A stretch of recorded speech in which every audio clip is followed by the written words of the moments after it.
మా latest videos కోసం మా ఈ తెలుగు న్యూస్ ఛానల్ సబ్స్క్రైబ్ చేసి గంట సింబల్ యాక్టివేట్ చేసుకోండి.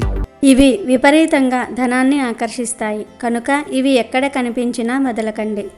మన భూమి మీద ఉన్న అనేక అమృత ఔషధ మొక్కలు మన ఆరోగ్యాన్ని కాపాడుతాయి. అలాంటి మొక్కల గురించి తెలుసుకుని సాంప్రదాయ వైద్యంగా పాటిస్తే ఖర్చు లేకుండా రోగాలను సులభంగా నయం చేసుకోవచ్చు. ఇది ఆయుర్వేదానికి మాత్రమే సాధ్యం. నిజమైన వైద్యం మన భారతీయ ఆయుర్వేదం. ఎటువంటి సైడ్ ఎఫెక్ట్స్ లేని వైద్యం ఆయుర్వేదం. అయితే అటువంటి ఆయుర్వేద మొక్కల గురించి పరిహార శాస్త్రంలో కూడా చెప్పారు. ఈ మొక్కలతో పరిహారాలు చేసినా కూడా 100% ఫలితాలు వస్తాయని శాస్త్రాలలో ఉంది. ముఖ్యంగా ఒక ప్రత్యేకమైన మొక్క యొక్క కాయలతో ఇలా చేస్తే చాలు విపరీతంగా ధనం మీ వైపు అట్రాక్ట్ అవుతుంది, ధనలాభం కలుగుతుంది అని పెద్దలు అంటూ ఉన్నారు. మరి ఏ మొక్క కాయలతో ఏం చేస్తే ధనం మీ వైపు అట్రాక్ట్ అవుతుంది, అలాగే ఆ మొక్కతో మనకు ఉన్న అనేక రోగాలను ఎలా నయం చేసుకోవచ్చు అనే విషయాలను ఈరోజు మనం ఈ వీడియోలో వివరంగా తెలుసుకుందాం. ఫ్రెండ్స్, ఫస్ట్ అయితే కామెంట్ బాక్స్లో ఓం శ్రీ ఔషధ చక్ర నారాయణాయ నమః అని కామెంట్ చేయండి. ఎందుకంటే ఈ భూమి మీద ఉన్న ఔషధ మొక్కలన్నిటికీ కూడా ఆ నారాయణుడే అధిపతి కనుక ఓం శ్రీ ఔషధ చక్ర నారాయణాయ నమః అని కామెంట్ చేయండి. అలాగే ఈ వీడియోకి ఒక లైక్ కొట్టి మా ఛానల్ని సబ్స్క్రైబ్ చేసుకుని మాకు సపోర్ట్ చేయండి. ఆయుర్వేదంలో నెంబర్ 1 మొక్కగా చెప్పే మొక్క వేప మొక్క. భారతదేశంలో అత్యంత పవిత్రమైన శక్తివంతమైన ఔషధ గుణాలు ఉన్న వృక్షంగా పేరు పొందింది ఈ వేప చెట్టు. దీనిని విలేజ్ ఫార్మసీ లేదా సర్వరోగ నివారిణి అని కూడా పిలుస్తూ ఉంటారు. వేప చెట్టులోని ప్రతి భాగం ఆకులు, పండ్లు, బెరడు, పువ్వులు, కొమ్మలు, నూనె ఏదో ఒక రకంగా ఆరోగ్యానికి ఉపయోగపడుతుంది. వేలాది సంవత్సరాలుగా ఆయుర్వేదంలో దీనిని విస్తృతంగా వాడుతూ ఉన్నారు. ప్రాచీన ఆయుర్వేద గ్రంథాలైన అష్టాంగ హృదయం, చరక సహిత వంటి వాటిల్లో వేప చెట్టు గురించి విస్తృతంగా వివరించబడింది. మన శరీరంలోని వాత, పిత్త, కఫ దోషాలను సమతుల్యం చేయటంలో వేప కీలక పాత్ర పోషిస్తుందని ఆయుర్వేదం చెప్తుంది. వేప చెట్లు స్వచ్ఛమైన గాలిని అందిస్తాయి. వాటి నుండి వచ్చే గాలి వైరస్లను నాశనం చేయగలదు. అందుకే పూర్వం చాలామంది తమ ఇంటి పరిసరాల్లో వేప చెట్లను పెంచేసేవారు. అంతేకాదు, ఇటు దైవపరంగా చూసుకుంటే వేప చెట్టును లక్ష్మీదేవి స్వరూపంగా భావిస్తారు. వేప చెట్టును పూజిస్తారు. వేప చెట్ల దగ్గర పరిహారాలు కూడా చేస్తారు. వేప చెట్టును ఒక అదృష్ట మొక్కగా పరిగణిస్తారు. ఈ వేప చెట్టుకు జూన్, జూలై నెలల్లో వేపకాయలు కాస్తాయి. వేప చెట్టు కాయలకు ధనాన్ని ఆకర్షించే గొప్ప శక్తులు ఉంటాయి. వేప చెట్టు కాయలతో ఈ పరిహారం చేయటం వలన మీ జీవితం అద్భుతంగా మారుతుందని, మీకు ఉండే కష్టాలు పోతాయని, లక్ష్మీదేవి అనుగ్రహంతో మీ ఇల్లంతా ఐశ్వర్యంతో నిండిపోతుందని పరిహార శాస్త్రం చెప్తుంది. అసలేం చేయాలి అంటే ఈ వేప మొక్కకు ఉండే కాయలను ఒక 5 సేకరించి తెచ్చుకొని వాటిని ఒక ఎర్రటి వస్త్రంలో వేసి ఆ వస్త్రంలోనే 1 స్పూన్ ఉప్పు, 5 మిరియాలు వేసి వీటన్నిటినీ కూడా చిన్న మూటలాగా కట్టి మీ ఇంట్లో డబ్బు పెట్టే ప్రదేశంలో అంటే బీరువాలో లేదా లాకర్లో ఉంచండి. ఇలా చేయటం వల్ల ఇంట్లో డబ్బు పెరుగుతుందని, మీ ఇంటి వైపు డబ్బు అట్రాక్ట్ అవుతుందని, అప్పుల బాధ నుండి ఉపశమనం లభిస్తుందని పరిహార శాస్త్రంలో ఉంది. కనుక ధనం మీ వైపు అట్రాక్ట్ అవ్వాలంటే ఈ చిన్న పరిహారం చేసుకోండి. అలాగే వ్యాపారాల్లో కలిసి రావాలని కోరుకునేవారు 4 వేప కాయలను తీసుకొని మీ వ్యాపార స్థలంలో 4 మూలల్లో ఉంచండి. ప్రతి శుక్రవారం ఈ కాయలను మార్చండి. ఇలా చేస్తే వ్యాపార ప్రదేశంలో ఉన్న ప్రతికూల శక్తి పోతుంది, మీకు లాభాలు కలుగుతాయి. ఇలా పరిహారాల పరంగానే కాదు, ఆరోగ్యపరంగా కూడా ఈ వేప మొక్కకు ఎంతో ప్రాధాన్యత ఉంది. వేప ఆకులను పడగడుపున అంటే బ్రష్ చేయకుండా ఉదయాన్నే నమలటం వల్ల రక్తం శుద్ధి అవుతుంది. శరీరంలోని విష పదార్థాలను బయటకు పంపడానికి సహాయపడుతుంది. వేప ఆకులో ఉండే విటమిన్లు, ఖనిజాలు, యాంటీ ఆక్సిడెంట్లు శరీరంలో ఇమ్యూనిటీని పెంచుతూ ఉంటాయి. జలుబు, దగ్గు, వైరల్ ఫీవర్ వంటి వాటికి వ్యతిరేకంగా పోరాడుతూ ఉంటుంది. ఖాళీ కడుపుతో వేప ఆకులు తింటే జీర్ణక్రియ మెరుగుపడుతుంది. అజీర్ణము, మలబద్ధకం, గ్యాస్, కడుపు నొప్పిని తగ్గిస్తుంది. కడుపులో పురుగులు ఉంటే, నులి పురుగులు ఉంటే వాటిని కూడా నివారిస్తుంది. మొటిమలు, గజ్జి, దురద, ఇతర చర్మ ఇన్ఫెక్షన్లకు వేపాకు అద్భుతంగా పనిచేస్తుంది.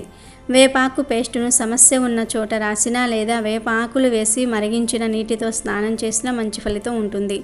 అంతేకాదు వేప ఆకులోని రసాయనాలు రక్తంలో చక్కెర స్థాయిలను నియంత్రించడంలో సహాయపడతాయి. ఇన్సులిన్ నిరోధకతను తగ్గించి శరీరం ఇన్సులిన్ను సరిగ్గా ఉపయోగించుకునేలాగా చేస్తాయి. కనుక షుగర్ ఉన్నవారు పరగడుపున వేప ఆకును తినటం మంచిది. షుగర్ లెవెల్ అదుపులోనికి వస్తాయి.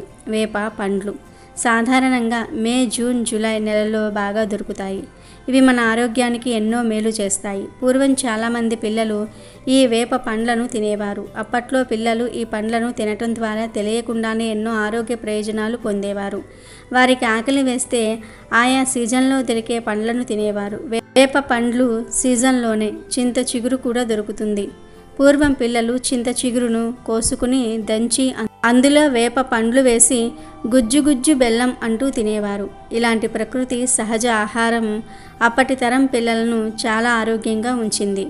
కానీ ఇప్పటి పిల్లలు లేస్ అని, డ్రింక్స్ అని, ఇతర కల్తీ పదార్థాలు తిని అనారోగ్యాల బారిన పడుతూ ఉన్నారు. మనం ప్రస్తుతం కల్తీ ప్రపంచంలో జీవిస్తూ ఉన్నాం. మొలల సమస్యకు వేప పండ్లు ఒక దివ్య ఔషధం. చాలామంది మొలల సమస్యతో బాధపడుతూ ఉన్నారు. మొలలు ఏర్పడడానికి ప్రధాన కారణం మలబద్ధకం, మల విసర్జన సరిగా లేకపోవటం, అలాగే పీచు పదార్థాలు తక్కువగా ఉన్న ఆహారం తీసుకోవటం వల్ల ఈ సమస్య వస్తుంది. మొలలు ఉంటే రక్తం పడటం, దురదగా ఉండటం, విపరీతమైన నొప్పి వంటి సమస్యలు వస్తాయి. ఎవరైతే మొలల సమస్యతో బాధపడుతూ ఉన్నారో వారికి వేప పండ్లు ఒక దివ్య ఔషధం. ఈ విషయం చాలామందికి తెలియదు, కానీ మన పూర్వీకులకు బాగా తెలుసు. మీరు ప్రతిరోజు ఉదయం పరగడుపున వేప చెట్టు దగ్గరకు వెళ్ళి అక్కడే పండ్లను తినాలి. తెచ్చుకుని ఫ్రిడ్జ్లో పెట్టుకుని తినకూడదు. అప్పటికప్పుడు చెట్టు దగ్గరే తినాలి. ఇది ఆయుర్వేద వైద్యమే కాదు, మన భారతీయ సాంప్రదాయ వైద్యం కూడా. మొలలు ఉన్నవారు ప్రతిరోజు ఉదయాన్నే దంతాలు తోముకోకముందే నోటిని శుభ్రంగా పుక్కిలించండి. నోరు శుభ్రం చేసుకున్న తర్వాత గుప్పెడు వేప పండ్లను లేదా సుమారు 6 లేదా 7 పండ్లను తీసుకోండి. వేప పండును ఒత్తితే విత్తనం బయటకు వస్తుంది. దాన్ని నోట్లో పెట్టుకుని చప్పరించాలి. రసం మింగాలి, విత్తనం ఊసేయాలి. ఇలా 10 రోజులు చేయాలి.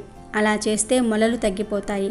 ఒకవేళ మొలల తీవ్రత ఎక్కువగా ఉంటే 20 రోజుల పాటు తినాలి. వేప పండ్లు కొంచెం తీయగా, వగరుగా ఉంటాయి. అలవాటైతే బాగానే ఉంటుంది. మొలల సమస్య లేని వారు కూడా ఇలా తినవచ్చు. ఇలా తింటూ ఉంటే వారికి ఎవరికీ కూడా మొలల సమస్య రాదు. వేప పండ్లు సంవత్సరం పొడవునా లభించవు. కేవలం జూన్, జూలై నెలల్లో మాత్రమే దొరుకుతాయి. ఈ సమయంలో వాటిని తప్పకుండా ఉపయోగించుకోండి. వేప చెట్టు ఆకు తీసుకొని ఆకులు తీసివేస్తే మధ్యలో ఒక ఈనె వస్తుంది. ఈ ఈనె మరియు మిరియాలను సమానంగా తీసుకోండి. వాటిని మెత్తగా నూరాలి. ఈ మిశ్రమాన్ని కుంకుమ గింజంత మాత్రలుగా చేసి నీడలో ఆరబెట్టుకోవాలి. వీటిని గాజు సీసాలో భద్రపరుచుకోవచ్చు లేదా అవసరమైనప్పుడు పచ్చిగాను తీసుకోవచ్చు. ఈ మాత్రలను ఉదయం 2, సాయంత్రం 2 వేసుకుంటే 6 నెలల వరకు జ్వరం, వైరల్ ఫీవర్లు రావు. అదేవిధంగా ఈ మాత్రలను 6 నెలలు తింటే తాచుమాము కరిసిన, తేలు కుట్టిన విషం ఎక్కదు. వేప ఈనె అంత అద్భుతంగా పనిచేస్తుంది. ఈ మాత్రలను 1 లేదా 2 ఏళ్ళు కంటిన్యూగా తీసుకుంటే డయాబెటీస్ పూర్తిగా తగ్గిపోతుంది. వేపాకు ఈనె అంత అద్భుతమైన మూలిక. వేప ఈనె బదులు వేప చిగురును కూడా ఉపయోగించుకోవచ్చు. నీల విరోచనాలు, డయేరియా ఉంటే వేప చిగురు మరియు మిరియాలు సమంగా కలిపి కుంకుమ గింజంత మాత్రలు తీసుకుంటే తగ్గిపోతాయి. వేపాకుల్లో యాంటీ ఇన్ఫ్లమేటరీ లక్షణాలు కీళ్ళ వాతానికి బాగా సహాయం చేస్తాయి. వేప నూనెను లేదా పేస్టును నొప్పి ఉన్న కీళ్ళ దగ్గర లేదా కండరాలపై రాసుకుంటూ ఉంటే నొప్పి, వాపు తగ్గి ఉపశమనం కలుగుతుంది. దాదాపు అన్ని రకాల దంత సంబంధిత ఉత్పత్తుల్లో వేపను ఉపయోగిస్తారు. వేపలో ఉండే యాంటీ బ్యాక్టీరియల్ లక్షణాలు చిగుళ్ళు, వాపును, నోటి దుర్వాసనను కలిగించే బ్యాక్టీరియాను తొలగిస్తాయి. పూర్వం లేత వేప కొమ్మలతో దంతాలను శుభ్రం చేసుకునేవారు. దానివల్ల 80 నుండి 90 ఏళ్ళు వచ్చినా వారి దంతాలు గట్టిగా ఉండేవి. కాబట్టి వేప పుల్లలతో దంతాలు తోమటం మంచిది. కంటికి సంబంధించిన లేదా చెవులకు సంబంధించిన సమస్యలతో బాధపడుతూ ఉంటే వేపాకులను నీళ్ళల్లో మరిగించి పూర్తిగా చల్లారనివ్వండి. ఆ నీటితో కళ్ళను లేదా చెవులను శుభ్రం చేసుకుంటూ ఉంటే కళ్ళల్లో మంట, అలసిపోయిన కళ్ళకు మంచి ఉపశమనం లభిస్తుంది. కొన్ని వేపాకులను ముద్దగా చేసి కొద్దిగా తేనె కలిపి చెవిలో గడ్డలు వస్తూ ఉంటే ఆ ప్రదేశంలో అప్లై చేసుకుంటే తగ్గిపోతాయి. 1 కప్పు వేప ఆకులను నీళ్ళల్లో మరిగించి ఆ నీటిని వడగట్టి చల్లారాక ఒక సీసాలో భద్రపరచుకోండి. దీన్ని ప్రతిరోజు స్నానం చేసే నీటిలో కలిపి స్నానం చేస్తే ఇది ఒక డెటాల్ లాగా పనిచేసి చర్మ ఇన్ఫెక్షన్లను నివారిస్తుంది. వేప ఆకులను రుబ్బి ఫేస్ ప్యాక్ లాగా కూడా వేసుకోవచ్చు. దీంతో మొటిమలు మచ్చలు తగ్గుతాయి. వేపాకును మరిగించిన నీరు ఒక అద్భుతమైన స్కిన్ టోనర్. ఆ నీటిని కాలిన గాయాలపై రాస్తే అవి త్వరగా మాని సెప్టిక్ కాకుండా చేస్తుంది. జుట్టు సమస్యలు ఉన్నవారు మరిగే నీటిలో వేప ఆకులు వేసి బాగా చల్లారిన తర్వాత ఆ నీటితో జుట్టును కడగండి. ఈ నీటిలో ఉండే యాంటీబ్యాక్టీరియల్ లక్షణాలు తలలోని పేలు, చుండ్రు, జుట్టు రాలడాన్ని నివారించి జుట్టు జిడ్డుగా లేకుండా పొడవుగా పెరిగేలాగా సహాయం చేస్తాయి. జుట్టును మృదువుగా ఆకర్షణీయంగా మారుస్తుంది. వేప అనేది అన్ని రకాల క్రిమికీటకాలను అద్భుతంగా పారదోలుతుంది. వేప నూనెతో నానబెట్టిన దూదిని కిటికీ దగ్గర ఉంచిన లేదా కొన్ని వేప ఆకులతో ఇంట్లో పొగవేసిన క్రిములు, దోమలు, అంటువ్యాధులకు సంబంధించిన వైరస్లు దూరమవుతాయి. ఇలా వేప మొక్కతో ఎన్నో ఉపయోగాలు ఉన్నాయి కనుక మీరు కూడా ఈ చిట్కాలు పాటించండి. మంచి శుభ ఫలితాలను పొందండి. గరుడ పురాణంలో శ్రీకృష్ణ భగవానుడు చనిపోయిన వ్యక్తులకు సంబంధించిన కొన్ని విషయాలను గురించి వివరించారు. మనిషి జీవించి ఉండగా వారు ఉపయోగించిన కొన్ని వస్తువులను మనము ఉపయోగించకూడదు అని చెప్పబడింది. మరి ఆ వస్తువులు ఏమిటో ఇప్పుడు మనం ఈ వీడియోలో వివరంగా తెలుసుకుందాం. అంతకన్నా ముందు మా వీడియో నచ్చితే లైక్ చేసి షేర్ చేయండి. అలాగే మా ఛానల్ని కూడా సబ్స్క్రైబ్ చేసుకొని మాకు సపోర్ట్ చేయండి. ఇక వీడియోలోకి వస్తే భగవద్గీతలో శ్రీకృష్ణుడు ఏమన్నాడంటే, మానవ జీవితంలో పుట్టిన వాడికి మరణం తప్పదని, అనివార్యమగు ఈ సత్యాన్ని గ్రహించి శోకాన్ని వీడాలని చెప్పాడు. ఈ భూమి మీద ఎవరు పుట్టినా కూడా వారికి మరణము అనేది ఖాయం. ఇదే ప్రకృతి యొక్క ధర్మం అని శ్రీకృష్ణ భగవానుడు చెప్పాడు. మరణం అనేది ఎవ్వరూ కాదనలేని సత్యం. మరణం దగ్గరికి వచ్చినప్పుడు ఒక వ్యక్తి తప్పనిసరిగా తన శరీరాన్ని వదులుకోవాలి. మరియు శరీరంతో పాటు అతను కొన్ని భౌతిక వస్తువులను కూడా వదులుకోవలసి వస్తుంది. మరణం అనంతరం ఒక వ్యక్తి తనతో పాటు వస్తువులను తీసుకువెళ్ళలేరు. వారి పాపాలు మరియు పుణ్యాలను మాత్రమే వారితో తీసుకువెళ్తారు. ఒక వ్యక్తి తన జీవితంలో చెడు పనులను కంటే మంచి పనులను ఎక్కువగా చేసినట్లయితే మరణ సమయంలో వారికి కష్టాలు ఉండవు మరియు వారి ఆత్మ సహజంగా శరీరాన్ని వదిలి వెళ్తుంది. అంటే వారికి చాలా సునాయాసనంగా మరణం అనేది సంభవిస్తుంది అని అర్థము. ఒక వ్యక్తి తన జీవితకాలంలో పుణ్యాల కంటే ఎక్కువ పాపాలు చేసినట్లయితే వారి మరణము చాలా బాధాకరమైనది మరియు మరణ సమయంలో వారు చాలా బాధను భరించవలసి ఉంటుంది. అటువంటి వారిపై అస్సలు కనికరాన్ని చూపించరు. వారిని తాళ్లతో కట్టి యమలోకానికి తీసుకుని వెళ్తారు. పాపాత్ముడు యమలోకంలో వెళ్ళే మార్గంలో ఉన్నప్పుడు అతను చాలా బాధలను అనుభవిస్తాడు. అతడు ఏడుస్తూ నరక మార్గంలో నడుస్తాడు. కానీ యమదూతలు అతనిపై కనికరమే చూపించరు మరియు వారు మరింత బాధను కలిగిస్తూ ఉంటారు. ఈ లోకంలో ఆత్మకు సొంతము అనేది ఏదీ లేదు అని శ్రీకృష్ణుడు చెప్పాడు. శ్రీకృష్ణుడు చెప్పాడు, ఆత్మ శాశ్వతమైనది, అంతం లేనిది. ఆత్మ చర్యలకు అనుగుణంగా పదే పదే నిందిస్తూ ఉంటుంది. మానవ శరీరం కూడా దాని సొంతం కాదు. అది కూడా భగవంతుని దయతో కొద్ది కాలానికి మాత్రమే లభిస్తుంది. అది ఒకరోజు పంచభూతాలలో కలిసిపోతుంది. అయితే మరణం తర్వాత కూడా ఆ వ్యక్తి తన భౌతిక వస్తువులతో తన అనుబంధాన్ని విడిచిపెట్టి భగవంతుడికి పూర్తిగా లొంగనంత కాలం కూడా ప్రతి వ్యక్తి కూడా భూమిపై వివిధ రూపాలలో వివిధ జాతులలో సంచరిస్తూనే ఉంటారు అని శ్రీకృష్ణుడు చెప్పాడు. కొన్నిసార్లు మరణం తర్వాత వ్యక్తి ఆత్మ భూలోకంలోనే సంచరిస్తూ ఉంటుంది. అంటే తను ప్రేతగా మారుతాడు. వ్యక్తి అకాల మరణం చెందినట్లయితే అతను కూడా ప్రేతయోనిలోనే జన్మిస్తాడు. తన కుటుంబ సభ్యులకు బాధను కలిగించటం ప్రారంభిస్తారు అని శ్రీకృష్ణుడు చెప్పాడు. మనలో కొందరు వారు ప్రేమించైన వ్యక్తులు చనిపోతే వారి జ్ఞాపకార్థంగా వారు ఉపయోగించే వస్తువులను వారితో ఉంచుకుంటూ ఉంటారు.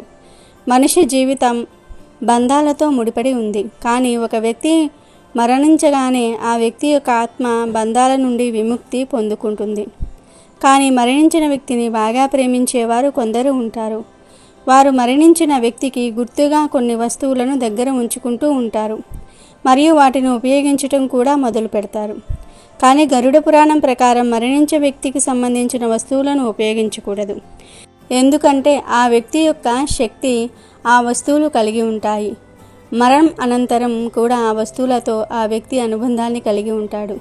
ఎవరైనా ఆ వస్తువులను ఉపయోగించినట్లయితే మరణించిన ఆత్మ వారికి వివిధ మార్గాలలో ఇబ్బందులను కలిగించడం ప్రారంభిస్తుంది. మరణించిన వ్యక్తి యొక్క కొన్ని వస్తువులు మన దగ్గర ఉంచుకోవటం వల్ల లేదా వాటిని ఉపయోగించడం వల్ల వివిధ రకాలైన సమస్యలను ఎదుర్కొంటాము. కాబట్టి మరణించిన వ్యక్తి యొక్క వస్తువులను ఎవరూ కూడా ఉపయోగించకూడదు.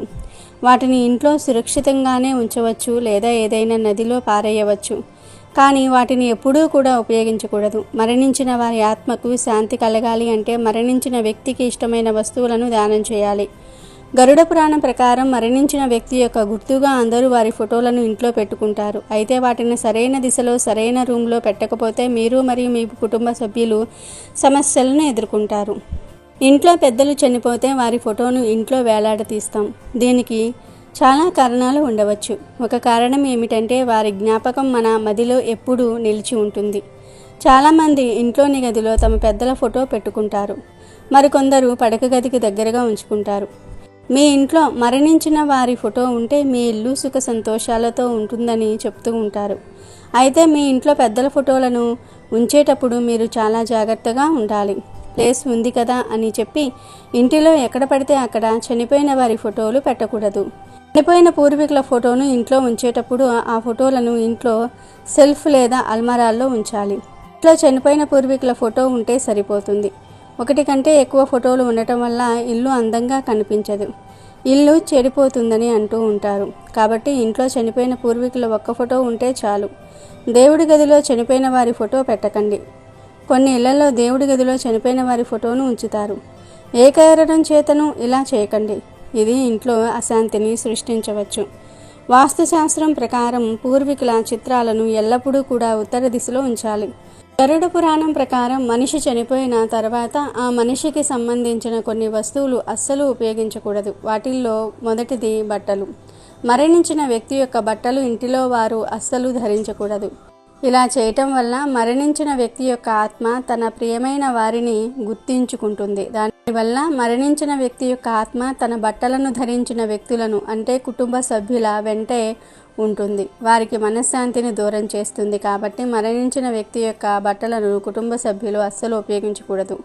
అలాగే మరణించిన వ్యక్తి గడియారం ధరించినట్లు అయితే ఆ గడియారాన్ని కూడా ఇంటి సభ్యులు ఉపయోగించకూడదు. నిజానికి చనిపోయిన వ్యక్తి యొక్క మంచి మరియు చెడు సమయానికి సాక్షి గడియారము. మరణించిన వ్యక్తి యొక్క వాచ్ని ఇంట్లో కుటుంబ సభ్యులు పొరపాటున కూడా ధరించకూడదు. అలా కాదని ధరిస్తే మరణించిన వ్యక్తి యొక్క జ్ఞాపకాలు కలలో మిమ్మల్ని వెంటాడుతూ ఉంటాయి. అలాగే చనిపోయిన వారి నగలను కూడా కుటుంబ సభ్యులు ఉపయోగించకూడదు అని గరుడ పురాణం చెప్తుంది. మనిషి జీవించి ఉన్నప్పుడు నగలపై ఎక్కువ ఆసక్తిని పెంచుకుంటారు. వాటిపై గొప్ప అనుబంధాన్ని పెంచుకుంటాడు. అలాంటి నగలను మరణించిన తర్వాత ఆ వ్యక్తి తనతో తీసుకొని వెళ్ళలేడు. దీని కారణంగా ఆ నగలపై ఆ ఆత్మకు ఎంతో కొంత ఆశ ఉంటుంది. అలాంటి నగలను కుటుంబ సభ్యులు ధరిస్తే వారికి సుఖం అనేది ఉండదు. మరణించిన వ్యక్తి యొక్క నగలు డైరెక్ట్గా కాకుండా వాటిని మార్చి మళ్ళీ కొత్త బంగారంగా చేసి పూజించి వేసుకుంటే సరిపోతుంది. పూర్వీకుల నగలను మనవడికి మనవరాళ్లకు ఇస్తూ ఉంటారు. అలాంటి వారు కూడా వాటిని మార్పించుకొని కొత్తవి చేయించుకొని ధరిస్తే మంచిది. అలాగే మరణించిన వ్యక్తి యొక్క దువ్వెన పాదరక్షకులు కూడా అస్సలు వాడకూడదు. వీటిల్లో మనిషి యొక్క చెడు శక్తి దాగి ఉంటుంది. వారి దరిద్రం ఈ వస్తువులలో ఉంటుంది. కాబట్టి మరణించిన వ్యక్తి యొక్క దువ్వెనలను అస్సలు ఉపయోగించకండి. అలాగే వారు బ్రతికి ఉండగా ఉపయోగించిన పాదరక్షకులను కూడా ధరించకండి. మరణించిన వ్యక్తి యొక్క ఈ వస్తువులను మీరు తెలిసైనా తెలియకైనా ఇప్పటి వరకు వాడుతున్నట్లు అయితే వెంటనే వాటిని తీసి బయటపడవేయండి. మరి తెలుసుకున్నారు కదా, మరణించిన వ్యక్తి యొక్క ఏ వస్తువులు ధరించటం వల్ల మనం చెడు శక్తుల బారిన పడతామో మరి ఆ వస్తువులకు దూరంగా ఉండండి. వాటిని ధరించకుండా జాగ్రత్త పడండి. ఆనందంగా జీవించండి. ఎవరైనా మరణించినప్పుడు ఇచ్చే జ్ఞాపకార్థం వస్తువులు లేదా ప్లేట్లు తీసుకుంటే మీకు జరిగేది ఇదే. సాధారణంగా ఎవరైనా మరణించినప్పుడు వారి కుటుంబ సభ్యులు ఏదో ఒక మరణించిన వారి జ్ఞాపకార్థంగా వస్తువులను పంచుతూ ఉంటారు. చాలామంది స్టీల్ ప్లేట్లు లేదా స్టీల్ బాక్సులు ఇస్తూ ఉంటారు. మరి ఇలా జ్ఞాపకార్థంగా ఇచ్చే వస్తువులను తీసుకోవచ్చా? తీసుకుంటే ఏమైనా అరిష్టం జరుగుతుందా? ఇలా ఇచ్చిన వస్తువులలో భోజనం చేయవచ్చా? ఈ వస్తువులను నివేదనలకు, శుభకార్యాలకు వాడుకోవచ్చా అని చాలామందికి సందేహం వస్తుంది. ఈ సందేహాలన్నిటికీ సమాధానాలను ఈ వీడియోలో మనం తెలుసుకుందాము. ఫ్రెండ్స్, ఈ వీడియో నచ్చితే లైక్ కొట్టి మన ఛానల్ను సబ్స్క్రైబ్ చేసుకుని మాకు సపోర్ట్ చేయండి. ఇక వీడియోలోకి వస్తే, సాధారణంగా ఎవరైనా మరణిస్తే 13 లేదా 14 రోజులకు అన్న సంతర్పణ చేస్తారు. అంటే బంధువులు, చుట్టుప్రక్కల వారిని పిలిచి భోజనాలు పెడుతూ ఉంటారు. వీటిని దినం భోజనాలు అని పిలుస్తూ ఉంటారు. చాలామంది ఈ దినం భోజనాలకు వెళ్ళడానికి కూడా భయపడిపోతూ ఉంటారు. చావు భోజనాలకు వెళ్తే చావు నీ ఇంటికి తెచ్చుకున్నట్టే అని భయపడిపోతూ ఉంటారు. కానీ ఇదంతా అపోహ మాత్రమే. ఇలాంటివి అస్సలు నమ్మకండి. దినం భోజనాలకు వెళ్తే చాలా మంచిది. అసలు ఆ అన్నదానం ఎందుకు చేస్తారంటే, ఆ చనిపోయిన వ్యక్తి ఎవరికి రుణం ఉన్నాడో తెలియదు కాబట్టి అన్నదానం చేస్తే ఆ రుణం తీరిపోతుంది. దినం భోజనాలను పితృదేవతా ప్రసాదం అని, ఆ ప్రసాదాన్ని తప్పక స్వీకరించాలని శాస్త్రాలలో చెప్పారు. కనుక దినం భోజనాలకు అందరూ తప్పకుండా వెళ్ళాలి. అంతేకాదు, ఈ అన్నదానం వలన చనిపోయిన వ్యక్తి ఖాతాలో పుణ్యం పెరుగుతుంది. దాని వలన పాపం కూడా తగ్గిపోతుంది. కాబట్టి చనిపోయిన 13 లేదా 14 రోజుల్లో పెట్టే దినం భోజనాలకు ఎంతో ప్రాముఖ్యత ఉంది. ఎటువంటి భయము లేకుండా ఎవరైనా సరే ఈ దినం భోజనాలు చేయవచ్చు. దాని వలన ఎటువంటి కీడు జరగదు. ఇక దినం భోజనాలు పెట్టిన తర్వాత చాలామంది చనిపోయిన వారి పేరు చెక్కించి జ్ఞాపకార్థంగా ఏదో ఒక వస్తువును పంచుతూ ఉంటారు. చాలా వరకు అందరూ స్టీల్ ప్లేట్లు, బాక్సులు లేదా డబ్బాలు పంచుతారు. వాటిపై చనిపోయిన వారి పేరు మరియు చనిపోయిన తేదీ కూడా రాసి వాటిని జ్ఞాపకార్థంగా అందరూ పంచుతూ ఉంటారు. వీటిని బహుమతి అని భావించకూడదు. బహుమతిగా తెచ్చుకోవడానికి అది శుభకార్యం కాదు. కాబట్టి ఇలా పంచే వాటిని దానంగా స్వీకరించాలి. అయితే చాలామందికి ఇలా జ్ఞాపకార్థంగా ఇచ్చే వస్తువులను తీసుకోవాలో తీసుకోకూడదో తెలియదు. కొంతమంది ఇలా జ్ఞాపకార్థంగా ఇచ్చిన వస్తువులను తీసుకుంటే చెడు జరుగుతుందని భయపడిపోతూ ఉంటారు. కానీ అలాంటి భయాలు ఏమీ అవసరం లేదు. నిస్సంకోచంగా జ్ఞాపకార్థంగా ఇచ్చే వస్తువులను తీసుకోవచ్చు. ఈ వస్తువులను చక్కగా ఇంట్లో వాడుకోవచ్చు. పూజలు చేసేటప్పుడు కూడా ఈ వస్తువులను ఉపయోగించుకోవచ్చు. ఎందుకంటే ఈ జ్ఞాపకార్థం వస్తువులను ఏదైనా పుణ్య కార్యాలలో వాడుకుంటే ఆ పుణ్యం చనిపోయిన వారికి కూడా చేరుతుంది. గనుక అనవసరమైన భయాలు పెట్టుకోవద్దు. జ్ఞాపకార్థం వస్తువులను తీసుకోవచ్చు. ఆ వస్తువులను ఇంట్లో వాడుకోవచ్చు. పూజల్లో కూడా వాడుకోవచ్చు. తప్పేమీ లేదు. ఇంకొక ముఖ్య విషయం ఏమిటి అంటే, ఈ కాలంలో చాలామంది జ్ఞాపకార్థంగా స్టీలు లేదా ప్లాస్టిక్ వస్తువులను ఇస్తూ ఉన్నారు. అది చాలా తప్పు. స్టీలు ఎప్పుడూ కూడా దానంగా ఇవ్వకూడదు. వాటి బదులు ఏదైనా ఒక చిన్న రాగి వస్తువును లేదా చిన్న ఇత్తడి వస్తువును కానీ జ్ఞాపకార్థంగా ఇవ్వండి. వీలైనంత వరకు స్టీలు వస్తువులను జ్ఞాపకార్థంగా ఇవ్వవద్దు. అసలు మాకు జ్ఞాపకార్థంగా వస్తువులు ఇచ్చే అంత స్తోమత లేదనుకునేవారు దానికి బదులు చనిపోయిన వ్యక్తి పేరు మీద పేదవారికి బట్టలు, స్వీట్లు లాంటివి దానం చేసినా సరిపోతుంది. ఇలా ఏదో ఒక విధంగా చనిపోయిన వారి పేరు మీద దానం చేస్తే వారి ఆత్మ ఉన్నత లోకాలకు చేరుకుంటుంది. కనుక జ్ఞాపకార్థంగా ఇచ్చిన వస్తువుల విషయంలో ఏం భయపడవలసిన అవసరం లేదు. జ్ఞాపకార్థ వస్తువులను తీసుకోవచ్చు. ఆ వస్తువులను ఇంట్లో పూజలలో కూడా వాడుకుని సందేహాలు ఏమీ లేకుండా సంతోషంగా జీవించండి. నిస్సంకోచంగా జ్ఞాపకార్థంగా ఇచ్చే వస్తువులను తీసుకోవచ్చు. ఈ వస్తువులను చక్కగా ఇంట్లో కూడా వాడుకోవచ్చు. పూజలు చేసేటప్పుడు కూడా ఈ వస్తువులను వినియోగించుకోవచ్చు. అమెజాన్లో బెస్ట్ డిస్కౌంట్స్ కోసం వీడియో డిస్క్రిప్షన్లో లింకు ఉంది, చూడండి. అలాగే మా టెలిగ్రామ్ ఛానల్ సబ్స్క్రైబ్ చేసుకోండి.